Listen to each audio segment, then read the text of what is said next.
তো আজকে যে ঘটনার কথা আমি বলতে চলেছি সেটা হলো মায়াং। মায়াংয়ের ব্যাপারে আপনারা অনেকেই অনেক কিছু জানেন, আবার অনেকে হয়তো জানেন না। মায়াংকে অনেকে কিন্তু জাদুটোনার শহর বলা হয়।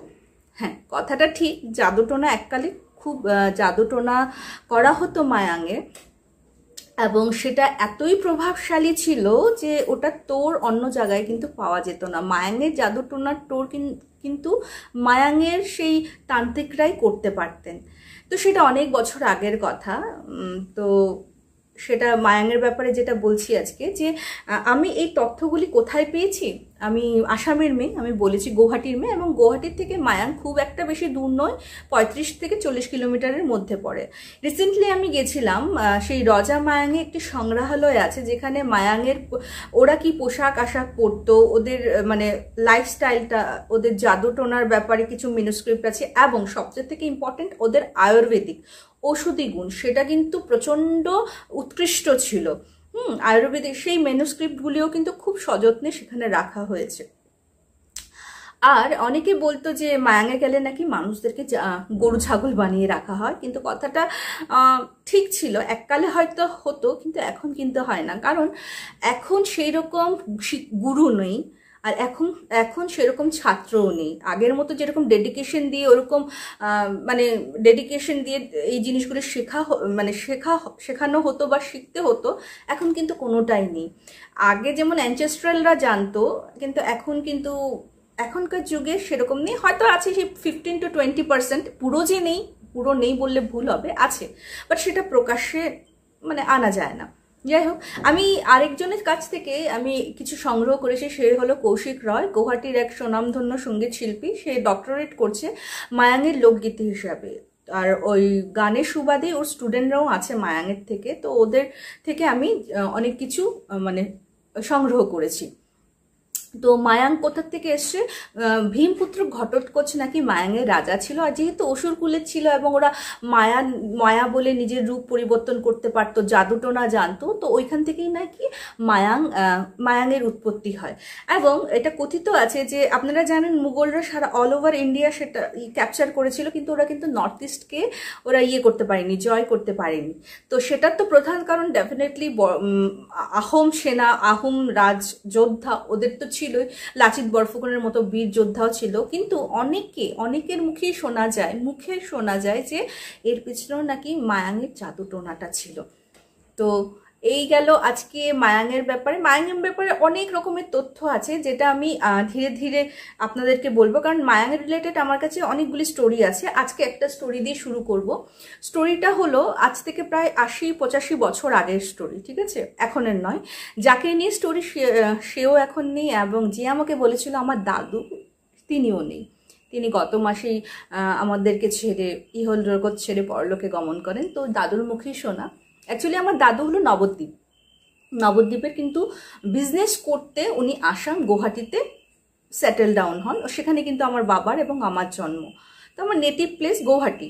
তো ওই দাদুর মুখেই শোনা, যখন নতুন নতুন গুয়াহাটি গেছেন, দাদুর না এক্সপ্লোর করতে খুব ভালো লাগতো। আর একটা এই যে দেখবে জাদুটোনা বা এইসব, যে আমিও যে আজকে গল্পগুলি পড়ছি, আমার ডেফিনেটলি ইন্টারেস্ট আছে বলেই বলছি আপনাদের, বা আমার জানার ইচ্ছে আছে বলেই মায়াঙে সেই সংগ্রহালয়ে সবাই গেছি, বা সবাইকে জিজ্ঞেস করছি এইসব ব্যাপারে আদৌ এটা সত্যি কিনা। আমিও তো সত্যি মিথ্যা যাচাই করেছি, কারণ আমার এটা ইন্টারেস্ট ছিল। তো দাদুর খুব ইচ্ছে ছিল মায়াং যাওয়ার। তো গুয়াহাটি যাওয়ার পর দাদুর একটা খুব ভালো বন্ধু হয়। উনি ওই দাদুর বন্ধু, তো দাদুই বলবো, এজি অফিসে চাকরি করতেন, খুবই মেধাবী একজন ছাত্র ছিলেন। তো ওই দাদু খালি দাদুকে বলতো, তুই এখন যাস না, তুই তো নতুন এসছিস, আগে দেখ, আগে সব কিছু এক্সপ্লোর কর, আগে শিখ, অভিজ্ঞতা হোক, তারপর তোর যদি মনে হয় তুই মায়াং যাবি তাহলে যাস। তো দাদু আর কি পাত্তা ঠাত্তা দিচ্ছিল না। তখন ওই দাদু বলছে যে শোন, তাহলে আমার জীবনের একটা ঘটনা শোন। তো ঘটনা যখন ডেফিনেটলি দাদু খুব ইন্টারেস্ট দিয়ে শুনছিল। দাদুর যে বন্ধু, ওই দাদু আর কি মা বাবার একমাত্র পুত্র সন্তান ছিল। দাদুর কিন্তু একটা বড় বোনও ছিল যার বিয়ে হয়ে গেছে। দাদু কিন্তু দেখতে একদম রাজকুমার, বলতো না আগের দিনে গল্পে যে রাজকুমারের মতো সুন্দর, ঠিক একদম রাজকুমারের মতোই সুন্দর ছিল, পড়াশোনায় ছিল তেমনই তুখোড়। আর যখন মাধ্যমিক পাশ করে উনি কলেজে ওঠেন, ওনার কিন্তু ধ্যান জ্ঞান শুধু পড়াশোনা ছিল। বন্ধুরা সিনেমা হলে যাচ্ছে, উনি কিন্তু যেতেন না। বন্ধুরা যাত্রা দেখতে যাচ্ছে, যাত্রা থিয়েটার তখনকার দিনে প্রচুর হতো, উনি দেখতে যেতেন না। ওই এজে কিন্তু প্রেমটাও আসে জীবনে, ওই প্রেমের জন্য ওনার দরজাটা কিন্তু উনি বন্ধ করে রেখে দিয়েছিলেন। মানে যেটাকে বললাম ধ্যান জ্ঞান শুধুই পড়াশোনা। তো পড়াশোনা তখন ওই কলেজেই একটা মেয়ে ছিল। আচ্ছা, আমি তখনের কথা বলছি যখন মানে নারী শিক্ষা কিন্তু অত উন্নত ছিল না, কিন্তু তথাপিও যেমন অনেক বড়লোক ঘরের বাবা মারা ওরা কিন্তু নিজের মেয়েদেরকে পাঠাতেন, এবং যারা মানে পড়াশোনা জানা শিক্ষিত ওরাও চাইতেন যে ওনার মেয়েরা কিন্তু পড়াশোনা করুক। তো খুব মুষ্টিমেয় তখন মেয়েই ছিল, কিন্তু ছিল। তো একটা কোটিপতি বাবার মেয়ে, এক সিঙ্গেল মেয়ে, তো ওখানে পড়তো, এবং দাদুর উপরে দাদুর রূপ গুণ দেখে মুগ্ধ হয়ে ফিদা হয়ে গেছিল। তো যখন গ্র্যাজুয়েশন কমপ্লিট করে দাদু এক্সাম দেওয়ার পর এজি অফিসে চাকরি পেয়ে যায়। আমি কিন্তু দাদুর বন্ধুর কথা বলছি, ঠিক আছে। তখন ওই কলেজে যে পড়তো, যে দাদুকে মনে মনে ভালোবাসতো, ও নিজের মা বাবা মারফত প্রপোজাল পাঠায়। কিন্তু কোনো কারণবশত দাদুর এই মেয়েটিকে একদমই পছন্দ ছিল না, ও প্রত্যাখ্যান করে দেয়। কিন্তু যেহেতু মা বাবার এক লাডলি মেয়ে ছিল, এই প্রত্যাখ্যানটাও উনি হয়তো হজম করতে পারেনি। আর আমি একটা বলবো, লোকে বলে ছেলেদের ইগো আছে, হ্যাঁ ছেলেদের ইগো আছে, কিন্তু মেয়েদেরও ইগো কিন্তু কোনো অংশে কম নেই, ঠিক আছে। তো ইগোতে তো ডেফিনেটলি লেগেছে।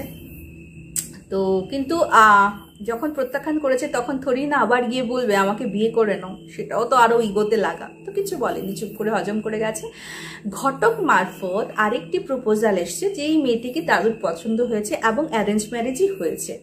তো ওখানে বাসর ঘর গেল, তারপরে বউ জামাইয়ের বাড়ি আসলো, কাল রাত্রি গেল। এখন বউ ভাতের পরে হলো ফুলসজ্জার খাট ফুল দিয়ে সাজানো হয়েছে। নতুন বউ ঘরে বসে আছে। দাদু রাত্রেবেলা যখন ঢুকলো, ওই নতুন বউয়ের খাটে বসলো, ঠিক 2 মিনিট পর দাদুর শরীরে অস্বস্তি হওয়া শুরু করেছে, শ্বাস নিতে কষ্ট হচ্ছে, মানে রুমে যেমন দম বন্ধ, একটা দম ফোটা ভাব লাগছে। আর সেদিনই কিন্তু দাদু দেখেছে, কিন্তু দাদু সেটা রিভিল করেনি, ওই দেওয়ালে, ঘরের দেওয়ালে 3-4টা অবয়ব, মানে খুব মানে ফুসছে যেমন রাগে, ওই রকম অবয়ব, 3-4টা অবয়ব দাঁড়িয়ে আছে। তো দাদু তখন ভেবেছে হয়তো চোখের ভুল, কারণ শারীরিক অস্বস্তির জন্য হয়তো মানসিক কিছু একটা প্রবলেম হচ্ছে। তো দাদু মধ্যরাত্রে ওই ফুলসজ্জার রুম থেকে কিন্তু বেরিয়ে যায়, ঠিক আছে। এই শুরু হলো একদম 15 দিন দাদু কিছুতেই নতুন বউয়ের সঙ্গে এক রুম শেয়ার করতে পারছেন না। যখনই রুমে ঢুকছে, এমনি সময় একদম ঠিক থাকে, কোনো অসুবিধা হয় না, কিন্তু রুমে যখনই দেখে ওনার ঢোকে আর কি, তখন নানা রকম শারীরিক অসুবিধা, এবং কিন্তু উনি কিন্তু ওই অসুবিধা হওয়ার পরেই ওই অবয়বগুলিকে দেখতে পারছিলেন। তো নতুন বউ, আগেকার দিনে তো লজ্জাটা খুব বেশি ছিল। এখন যেমন আমরা মা বাবার সঙ্গে ফ্রেন্ডলি কথা বলে নিই, তখন তার ওরকমভাবে ছিল না যে শাশুড়িকেও বলতে পারছে না নিজের বর ঘরে থাকছে না, বা মা বাবাকেও জানাতে পারছে না। তখন একদিন ওই দাদুর মা 15 ডেজ পর দাদুকে ধরেছে, কারণ উনি অনেকদিন ধরেই নোটিস করছেন, মা তো সবই বুঝতে পারে। তো বলছি, আর কিন্তু ওরকমভাবে ডাইরেক্টলি চার্জও করা যায় না, হাজার হোক ছেলে, ওরকমভাবে তো বলা যায় না। আর তখনকার দিনের কথা বলছি। তো বলছে, কি রে তুই রোজ দিন মধ্যরাত্রি বাইরে যাস কিয়া, ওপার বাংলায় বলছি আমি, হ্যাঁ বাইরে যাস কিয়া, হ্যাঁ ঘরে নতুন বউ আছে, তুই বারবার বাইরে যাস, মানুষে কি করবো? তো বলছে, মানুষের কি বলবে, তুই যে এরকম নতুন বউ রেখে রেখে বেরিয়ে যাস। তখন দাদু সব কথা বললো যে মা, আমার সঙ্গে প্রথম রাত্রের থেকে এই অবস্থা হয়। তো মানে ওই দাদুর মা বললেন, বদ্দিদা, যে তুই আগে কেন বললি না? বলছে, তখন দাদু বলছে, তো আমি ভাবলাম আমারই কিন্তু মানসিক বিকারের জন্য হয়তো হচ্ছে। ওই দাদুর মা পরদিন সকালেই গুনিনকে ডেকে আনলেন। গুনিন সব কিছু দেখলো, ঘর বাড়ি দেখলো, নতুন বউকে দেখলো, দাদুকে দেখলো, দেখে গুনিন বলল কি যে ওর উপর একটা কালা জাদু করা হয়েছে। কিন্তু কালা জাদুর তোরটা গুনিনের কাছে নেই, কালা জাদুটা সম্ভবত মায়াঙের কোনো তান্ত্রিক করেছে এবং মায়াঙের তন্ত্র জানা কোনো তান্ত্রিকই এটাকে ভাঙতে পারবে। তো Guwahati born and brought up Guwahati, অনেক বছর ধরে গুয়াহাটিতেই আছে, তো ওদের জন্য মায়াঙের এরকম তান্ত্রিক বের করা কোনো কঠিন নয়, কারণ অনেক লোক পরিচিত অনেক বেশি ছিল।